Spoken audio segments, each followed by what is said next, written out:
Welcome. My name is Pamela Ayo Yetunde. I go by Ayo, and I'm the co-editor for Black and Buddhist. And I am happy, I'm delighted, pleased, and excited that Larry Ward has agreed to join us. Larry Ward, activist, dharma leader, scholar, and author of this incredible book, America's Racial Karma, An Invitation to Heal. Couldn't have come at a better time. Couldn't have come at a better time. Larry is the co-founder, along with his wife, Peggy Roe Ward, of the Lotus Institute, an educational nonprofit that offers Buddhist mindfulness practice for activists, organizers, artists, parents, educators, healthcare professionals, and other service-oriented change makers seeking to build a radical, love-filled future. And that's exactly what we need right now. Welcome, Larry. Thank you, Ayo. Pleasure to be with you. Thank you. So I've got some questions, and I know we're going to have a robust conversation. Great. I want to say first that I became aware of you at a Plum Village retreat for people of color at Deer Park Monastery in California. I can't remember if it was 2006 or 2008. In any case, I heard you invite retreatants, and there were hundreds of us there. I heard you invite us to create people of color sanghas. And so in many ways, since that time, you've been in my heart. And I had the pleasure of following you on Facebook when you earned your PhD from the University of the West. And we were two, I call us seasoned people, returning to school to get doctorate degrees. And I know that sometimes after a person has written a dissertation, probably it's a surprise to a lot of people, that kind of ends their writing career, but obviously not for you. So I want to ask you, after writing a dissertation for a PhD, why did you write America's Racial Karma? Okay, that's a great question. No one has asked me that before. I appreciate it. Well, to put it as briefly as I can, my dissertation topic was on meditation and its effect on neuroplasticity. And so I've loved to study my whole life. And so I got really into all the different traditions, lineages of Buddhist practice. And when I studied the Yogacara tradition, the tradition of how the mind and consciousness works, I saw a link between our racialized consciousness of one another and our human capacity for conceit. And or in terms of what we're talking about now, white supremacy, and the institutionalization of that conceit, that self-centeredness, that Miss Piggy attitude. It's all about moi, and it's. So I was looking for a way to, how did this come to be? I was astounded, because my grandmother would whisper to me at different times. We'd see something on our little television that we had just gotten, and she'd see, a white person saying something, and she said, well, you should think about that. You shouldn't necessarily believe that. And so I've always been kind of a critical thinker, investigator, analysis of text and life. And so combining that with a contemplative practice really helped me go from the dissertation into responding to the times. But I had no idea when I wrote the book what was going to follow with George Floyd and Breonna and Aubrey, et cetera. That just happened. Yeah. But it was a result of what the book is talking about. Yeah, so you somehow found the energy to write this book. And it's not it's not the easiest read. And by that, I mean, you really hold up a mirror to a lot of the things that I think we like to um, convince ourselves does not exist, or convince ourselves that we're not impacted by. Hmm. And you talked about neuroplasticity, but you also talk about trauma as Hmm. well. Um, on that note, there's a part in your book where you talk about, and I've read Resma's book.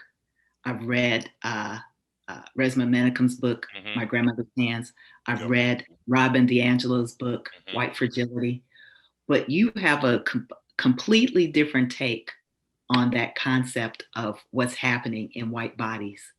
Um, you want to say something more about this the expression of white invulnerability? Yeah, it's first of all, it's an illusion, and what I've learned in my life, as well as in study history and my own experience of traumatic racialized events, is that there's no way possible for me. Certainly, we know we are victims, this experience of victims of trauma, of colonialism, of slavery, etc., Jim Crow, and all that. But we're not just victims to it, we're also conditioned by our reaction to being victims. And so we are not free from a Buddhist point of view until we can transform our reactivity. And that's true as victims. But I realized that it is also true for perpetrators. The image that helped me the most make that connection came from Martin Luther King many years ago, in which he said, you know, if I got my foot on your neck to keep you in place, guess how far I can go. And so, what we know about the human nervous system now, it is impossible to cause trauma without traumatizing yourself.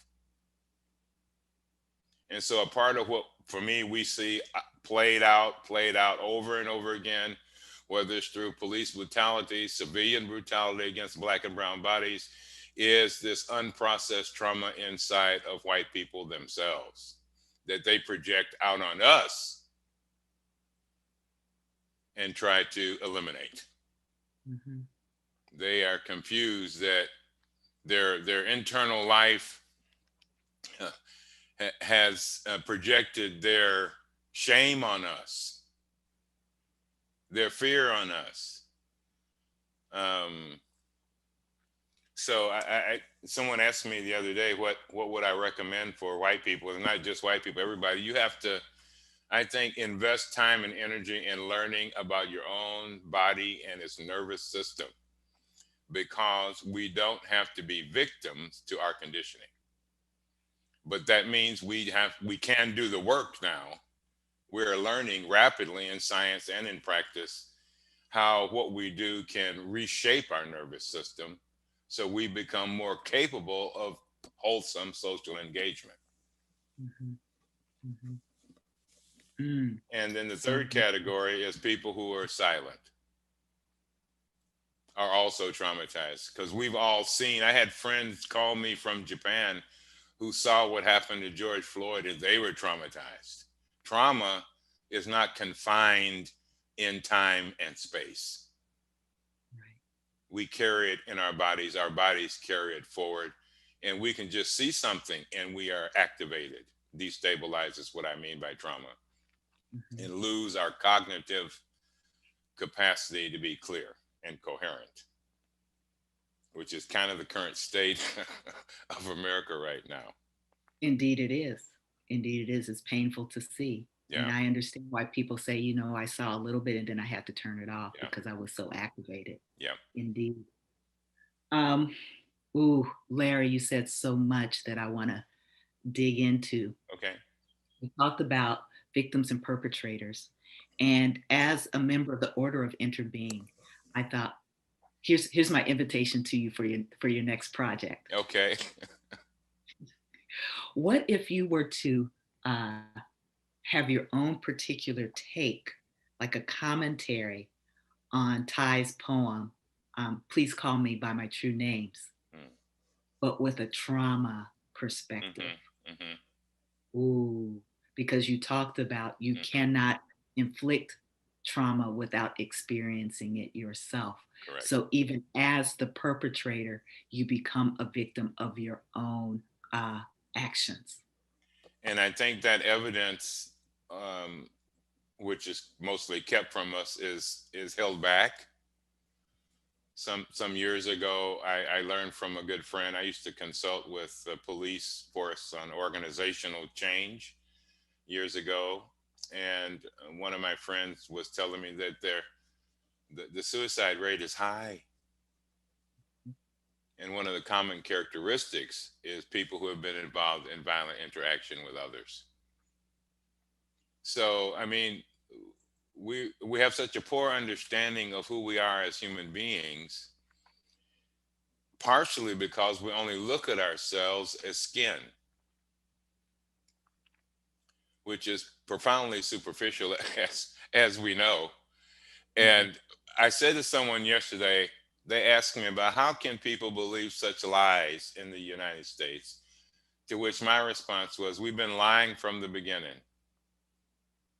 To decide you are not a human being, Ayo, is to lie about reality.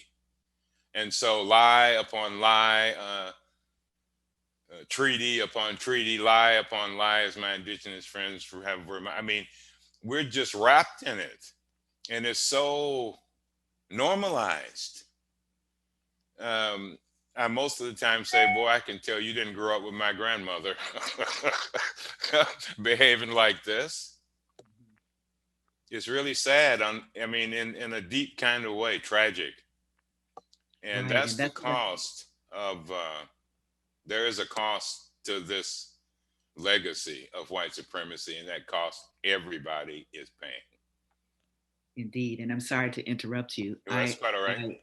I agree completely. And that's what I mean by your book reminds us of some really, uh, difficult truths that we've been living with. Hmm. You write about the commodification of beings. And I know a lot of us think that, we're free, right? We're not slaves, right? Um, but there's still a commodification that many of us have bought into Hmm. and is deeply lodged in our stored consciousness. Hmm. So you include practices in your book. What practice or practices would you offer to dislodge a commodified sense of self from the stored consciousness?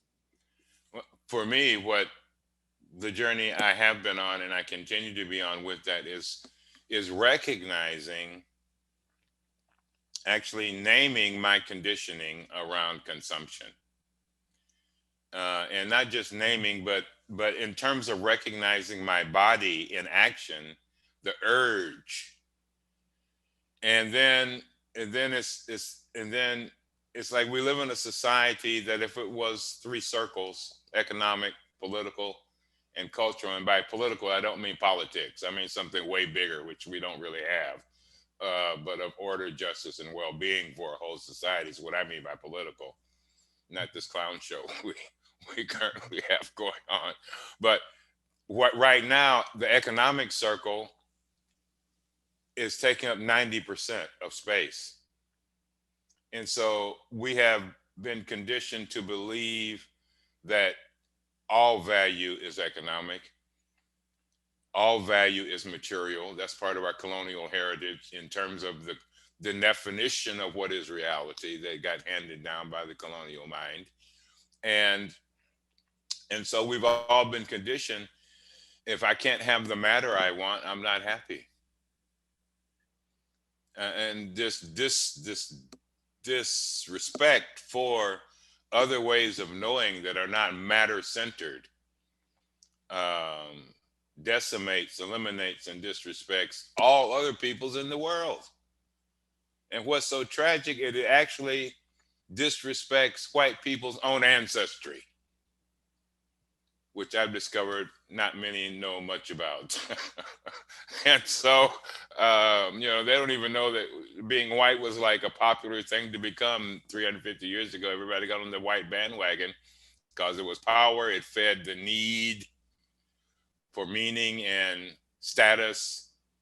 Um, anyway, I just think there's an educational job, self-educational job, because we've done that. We had to do that education for ourselves to survive here.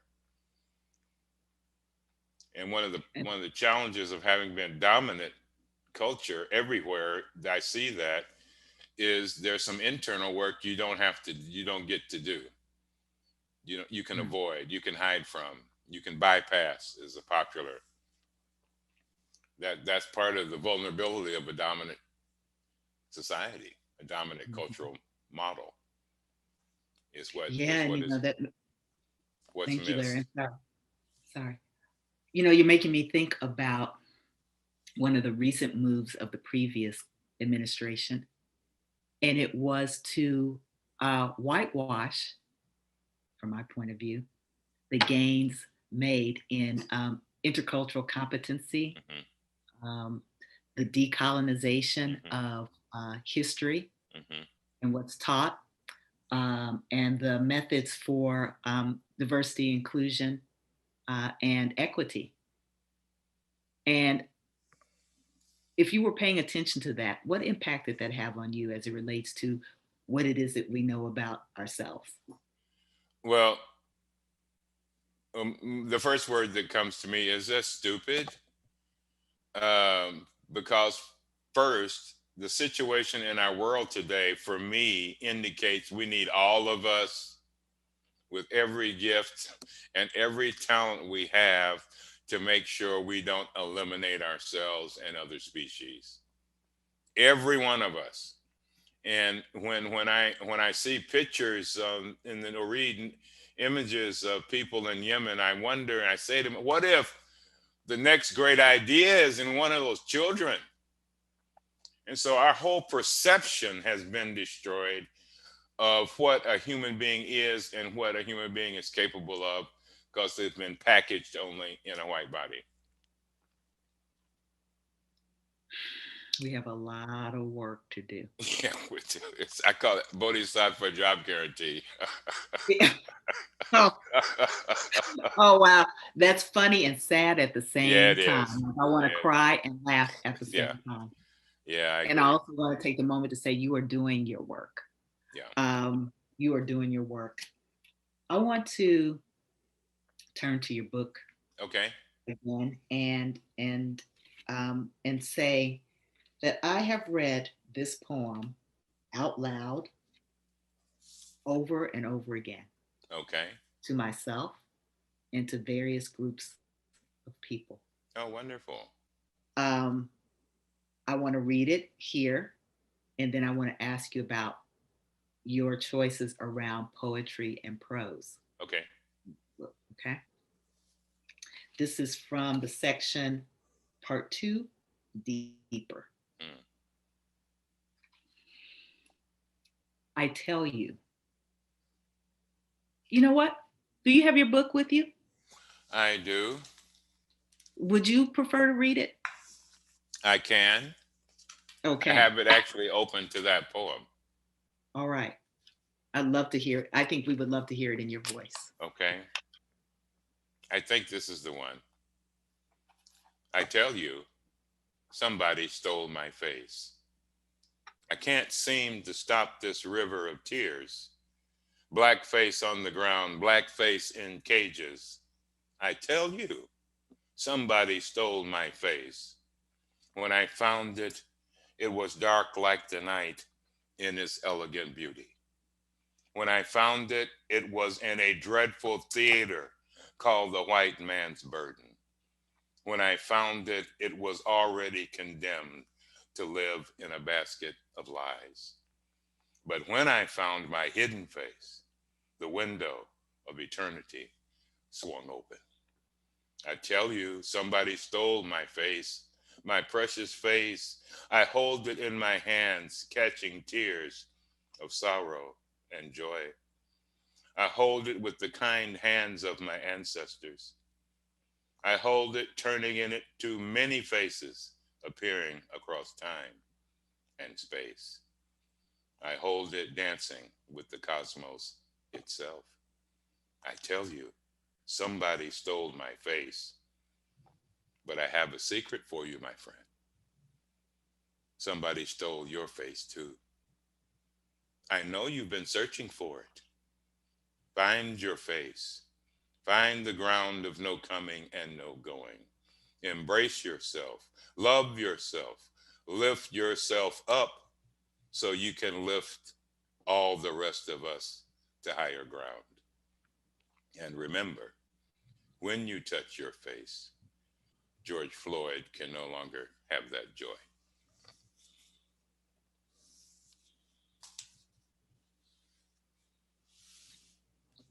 I'm going to do the right thing here and do what people do when they hear a profound poem.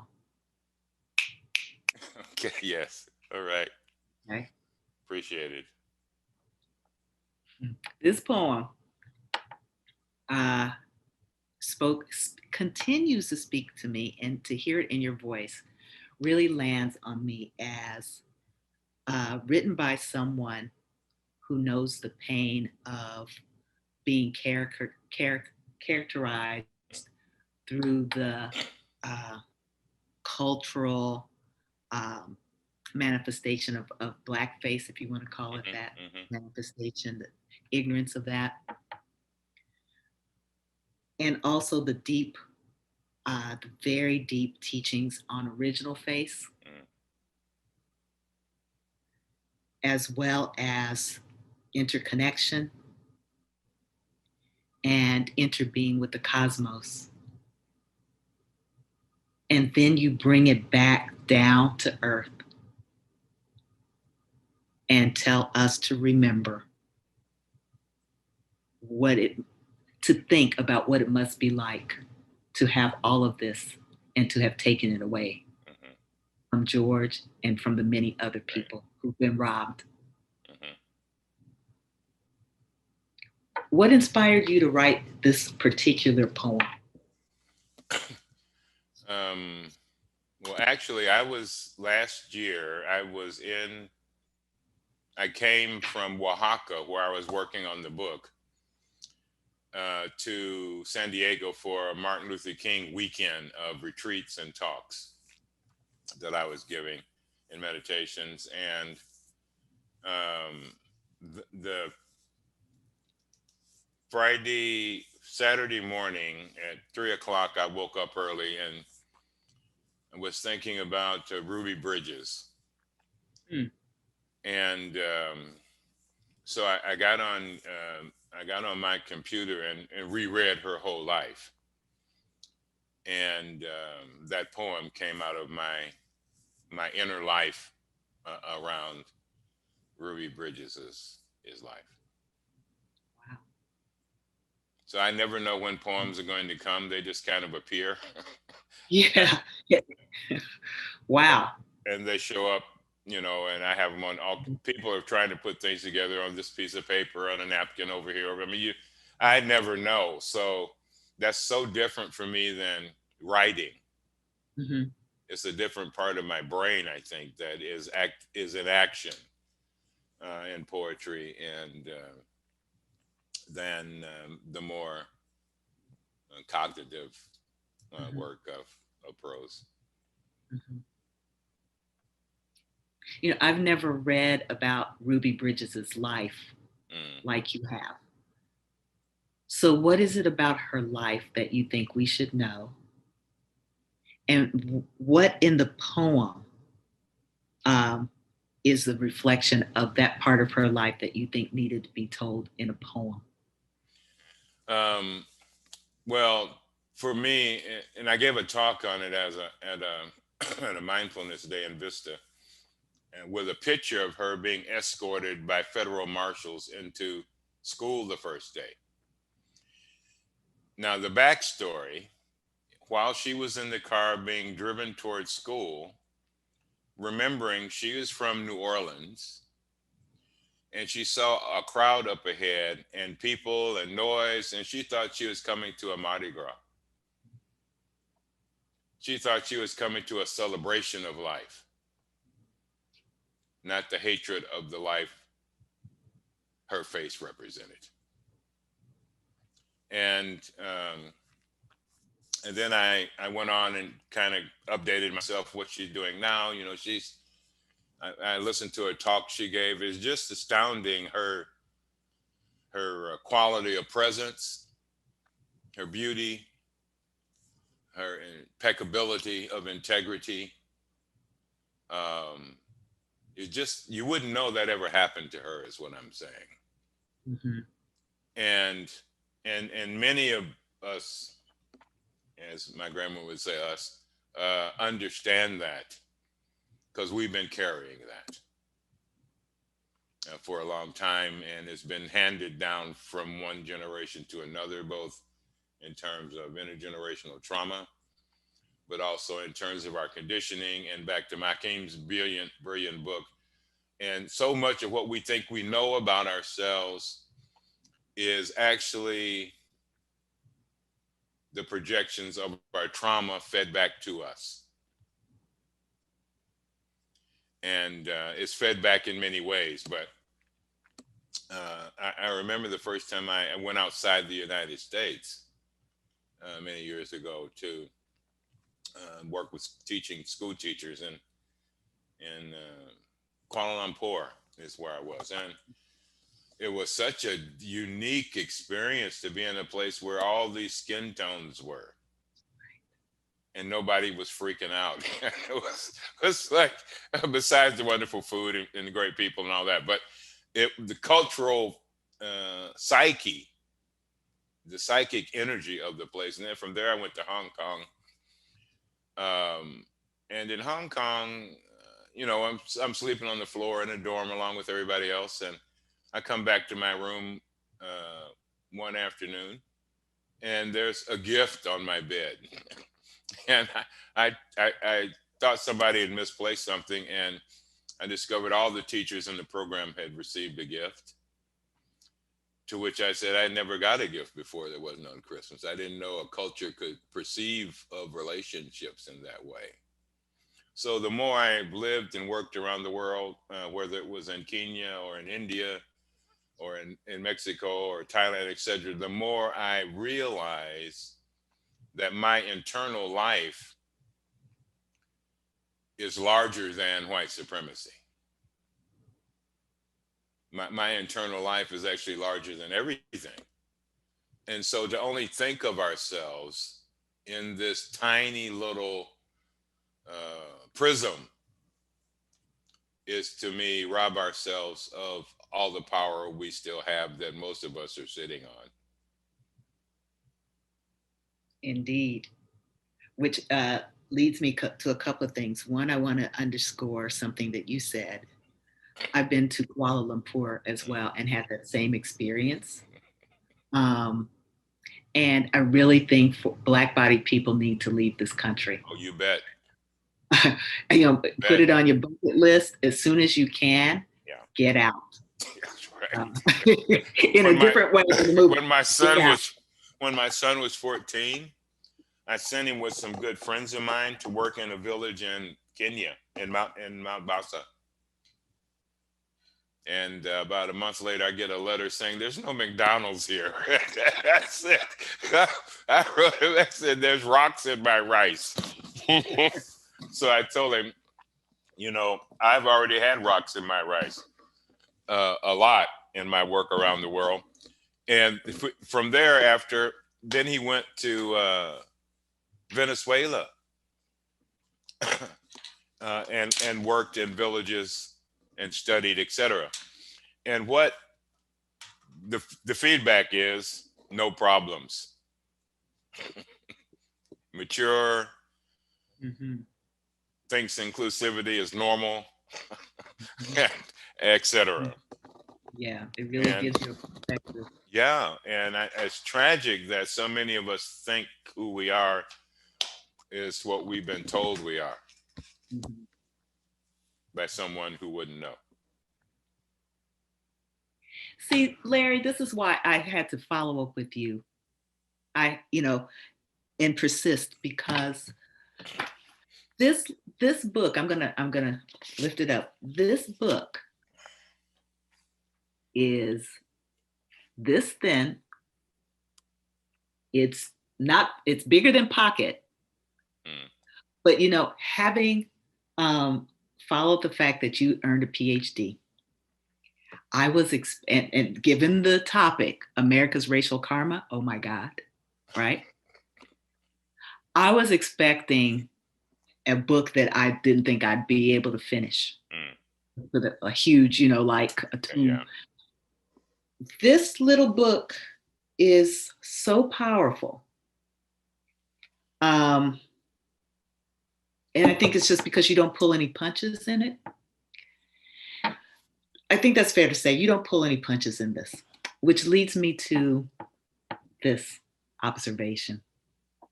I think sometimes people think that members of the order of interbeing, members of Plum Village, people who practice in this tradition, who embody gentleness, non-defensiveness, compassion, and so on, that there's no power in it. But there's a lot of power in you and in this book. Can you say something about why you approached this writing project with such power, with such force? At least that's how it feels to me. Okay. Well, let me start with a story about my beloved teacher, core teacher, Thich Nhat Hanh. When he was first introduced years ago in Berkeley, can't remember the person who did, but they said Thich Nhat Hanh had two qualities: a cloud of bliss, and et cetera, and peacefulness and softness. But his other quality was a Mack truck. I So, hadn't heard that one before. so if you don't look back at Thich Nhat Hanh's whole life, you will not understand who you're dealing with. This is somebody who had his core team members of his youth for social service assassinated, and him trying to be assassinated on several occasions, etc. And he stayed and did the work. That's the Mack truck. Mhm. And then every morning they'd go into meditation and chanting to keep the cloud alive so they could continue to rain compassionate action. So I think perception, this is also true in Buddhism as a whole and in the West in particularly, but I like to tell people being calm is not enough. Now, it's a wonderful place to start, and we all must learn to be calm, or in nervous system language, to self-regulate. But in order to go beyond self-regulation, which is required of us, into co-regulation, or we can't co-evolve. None of us, so few of us ever been trained to even be together. I mean, people are like, well, how can, we were killed for trying to be together, shunned, threatened, bombed. And this is also true from in the early days of when I was involved in traveling through the South. My friends who put me up at night, I had to arrive when it was dark and I had to leave when it was dark to protect my friends who were white from having their houses bombed. The families who did not pull their children out of school that Ruby Bridges went to were shunned and threatened to. So we don't understand this monster in each of us as a human being. If it doesn't get trained, you have the Frankenstein story. I mean, all of us are capable of being really unhelpful. And if we institutionalize that, we have the tragedy of the modern world. Mm-hmm. So it has been institutionalized. Sure. Sounds like you. Yeah, everywhere in the world, I think other things I noticed, I'd go to some remote place in Venezuela and travel in a river, get in a boat, go by snakes, get to a tiny village, and what I did, first thing I saw was a Coke machine and Mickey Mouse. So we have to understand what we're dealing with if we intend to change it, Mhm. or it will repackages itself and So trick us that's again. why you pull no punches. That's why you pull no punches, and that you come with power and force in this little book. Yeah.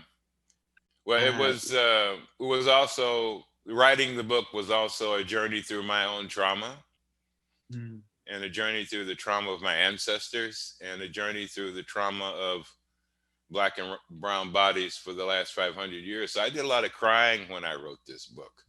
I experienced a lot of heartache uh, when I wrote this book. And so for me, if we're not capable as people of having our heart break by the way we have treated one another, we don't have a good chance of survival in any kind of happiness. mhm. And I grew up in a church where somebody be preaching, and out of the congregation, somebody would say that.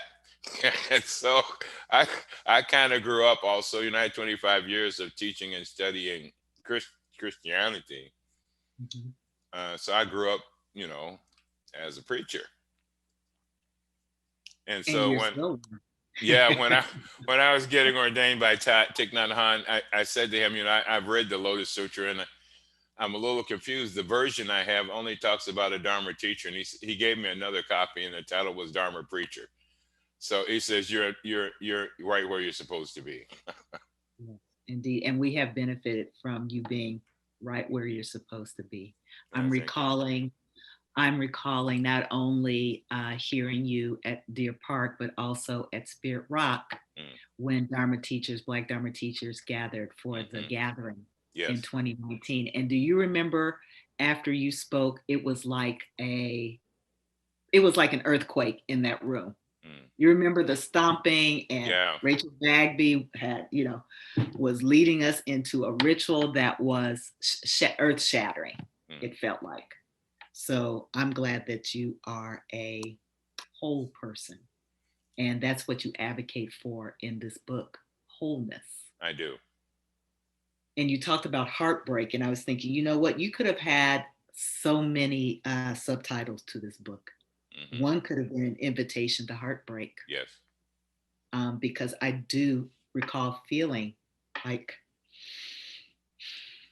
this is painful and Yeah. it's true, and we need to accept it and move through it, not around it, not bypassing Exactly. like you said. Exactly. But you begin the book with something so hopeful, um, and it's this, in essence. So you start with a poem, but down at the bottom, I have just underscoring 2 points. You talk about we are in a time with a profound opportunity to redefine what it means to be a human being. Wow.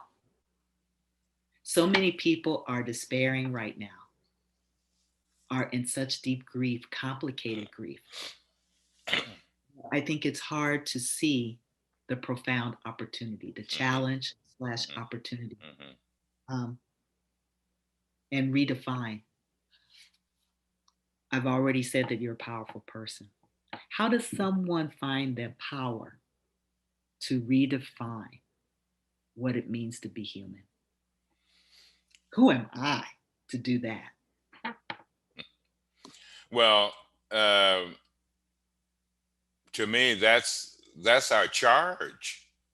That's the preciousness of our life in our hands. I mean, we're always defining what it means to be human. The question is, what definition are we using?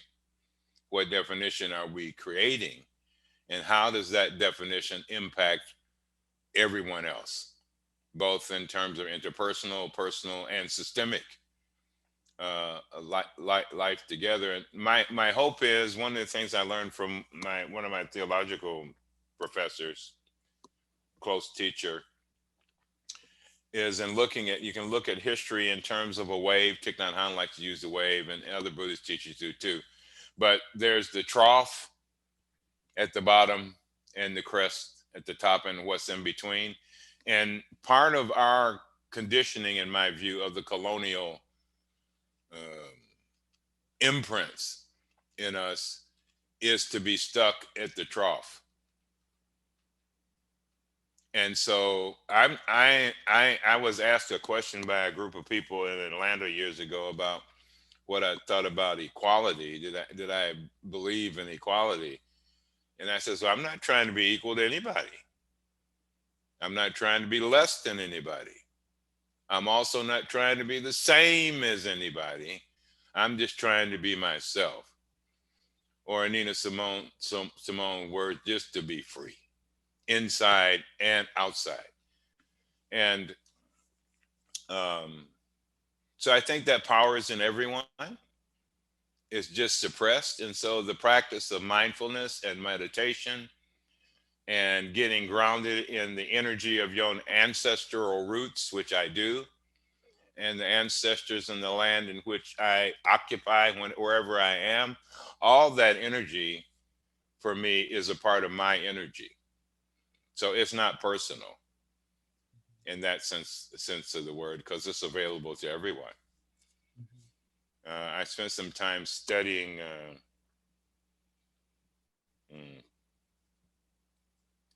the key Japanese martial arts with a tiny little woman in San Francisco, and you couldn't move her.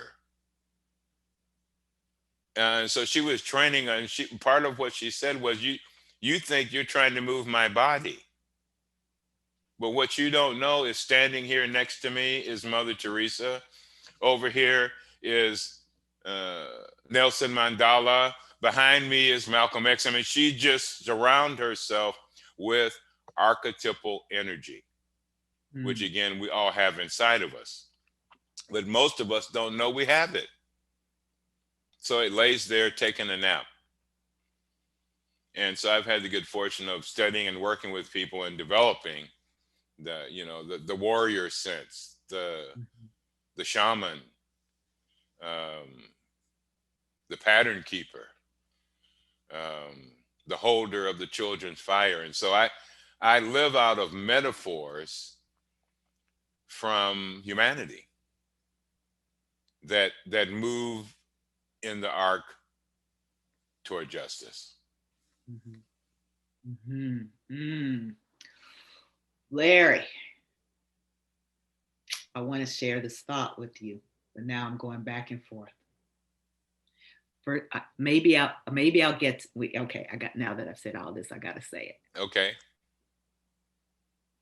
You talk about, and you talked about white people not knowing their history, and Black people not knowing our history, and humanity, regardless, right.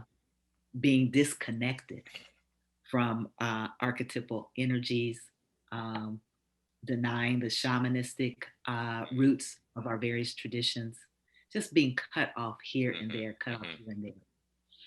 This thought came to me, which has nothing to do with your writing, but I do want to end on your writing. This thought came to me. I wonder if the US Senate, if they were to invoke the energies of our founding fathers and all the senators that have come down, as well as representatives, all of Congress, in this arc of justice, which we are still on, still evolving, right? Co-creating, not there yet. If they could do that, like we are talking about doing for ourselves, could that be beneficial? I think it would be profoundly beneficial, assuming you have enough energy and discipline of mindfulness to recognize it and to discipline it. Take the warrior archetype.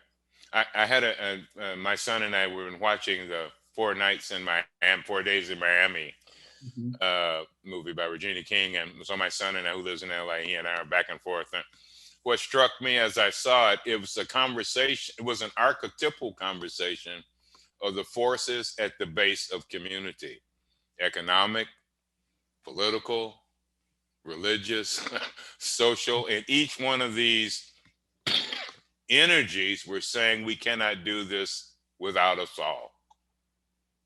So I really enjoyed the dialogue as it was played between all four, and all who were childhood heroes of mine as well. And so I think we have to learn how to see ourselves differently. So in many ways, this is a perceptual revolution, which makes it hard to explain. It makes it even harder to quantify, because again, we're conditioned by the perception of reality as only matter, which, doesn't actually go with the laws of physics. But anyway, that's how we know that's not right. But anyhow, anyhow, this, we have the capacity to do it, and keep learning. I mean, I think that's the other thing where we can get caught in.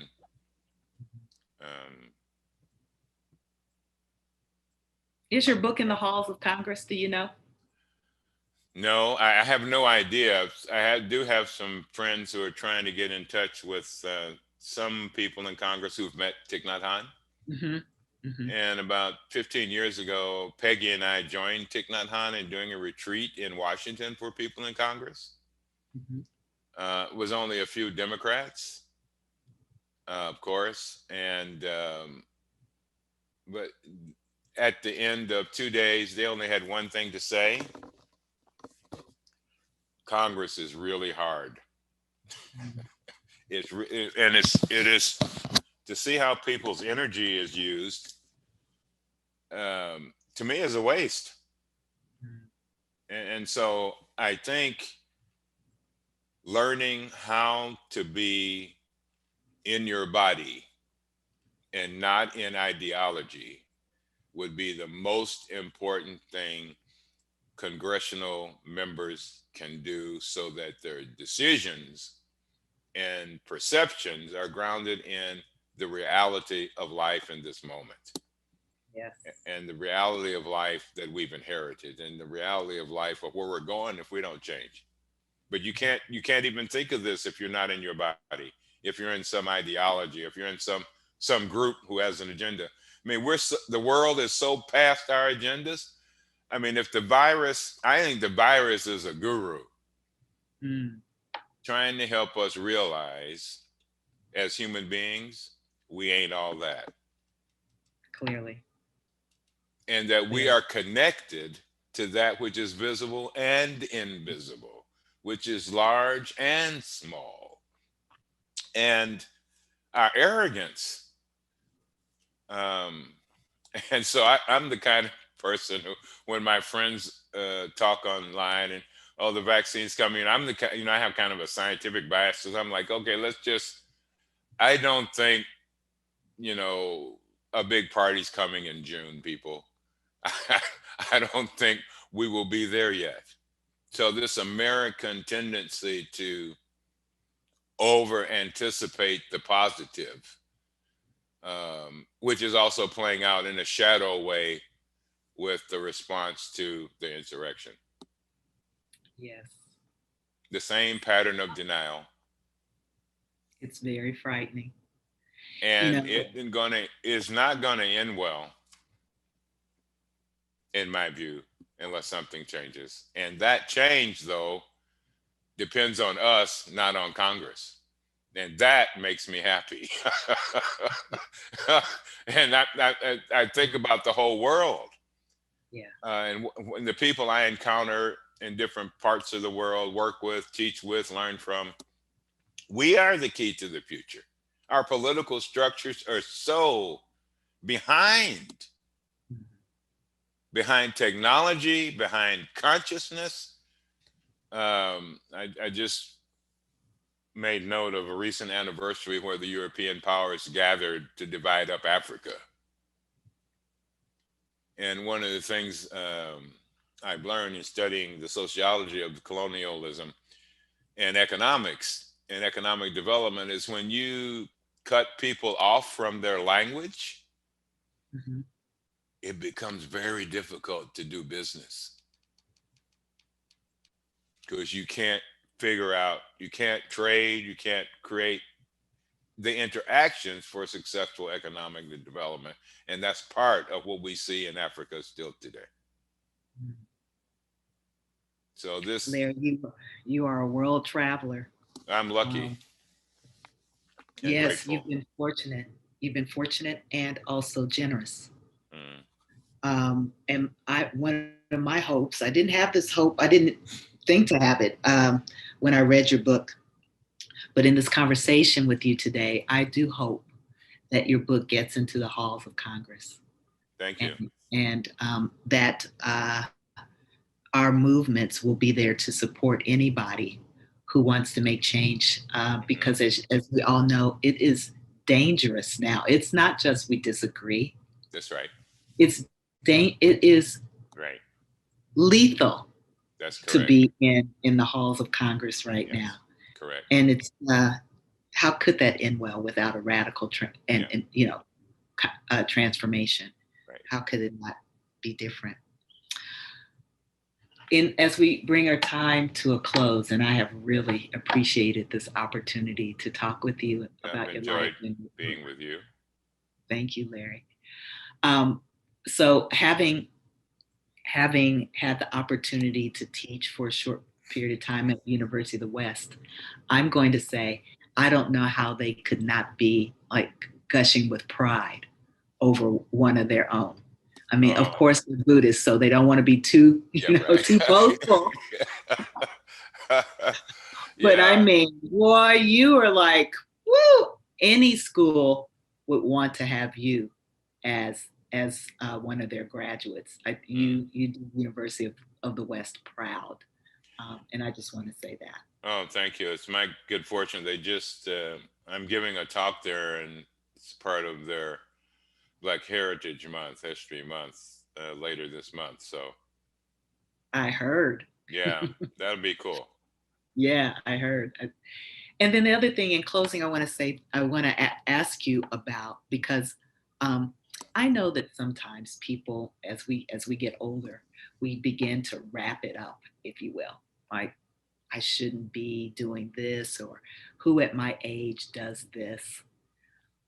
Is there anything you want to say to a seasoned people about pursuing your passions at this particular, later stage of life? Yes. No excuse. First thing. Um, the second thing is there are only two obstacles to the future we dream about. Well, maybe three, but one is failure of nerve, failure of courage, failure to take a risk. And the second one is failure of our imagination, uh, failure to dream concretely. So in a school I'm on the advisory board of in Bangkok, I was working with the staff on creating a process of getting input from all the stakeholders, which you're familiar with, and ask the children what do they want to learn, what do they want to see the school look like. Ask the parents the same. We need to be asking ourselves not just how we fix the justice system, which we have to, but we need to ask ourselves, how do we create a justice system we've yet to imagine? How do we create a health system we've yet to imagine? Um, we're on an airplane in the air, and things are leaking. and, and so I understand the anxiety to immediately and the need to fix our immediate suffering. But as Grace Lee Boggs reminded us, we also have to do the long term. Otherwise, we end up simply reacting to what we tried to fix. And as a bodhisattva, what's important, people ask me, what if the world you create isn't any better? Well, let's see. That's the first, that's the first thing I would say. But this most important thing I would say is whatever we imagine for for the generations to come. Mm-hmm. And to me, put our energy into um, who we can raise up. So I actually have a list of people. I want to make sure I give them everything I've learned while I keep learning. And so I think that's important, whether that's in your family circle, beyond your family circle, at a school, in your community, in your church, or wherever you practice your spirituality. And of course, this is by invitation only, but you don't want to raise somebody up who doesn't want you to raise them up. But create relationships where there's enough kindness that people know you are genuine in your desire to help them be their best. And as bodhisattvas, we know nothing is perfect and nothing is permanent. So I don't worry too much about risk, because what I know is life will straighten me out. Take the risk and practice with the result. Yeah. Larry. Ayo. Brother Reverend Dr. Larry Ward, y'all. Pleasure to be in your company. Oh, thank you. My pleasure. America's Racial Karma, an invitation to heal, with a special invitation to all the bodhisattvas in Chocolate City. Yeah. Okay. Stand up. Stand up. Get these people. Get this book to the people who represent us. Let's turn this country around for the better. Thank you. Thank you, Bodhisattva. Okay. Take good care, Bodhisattva. Be safe and well.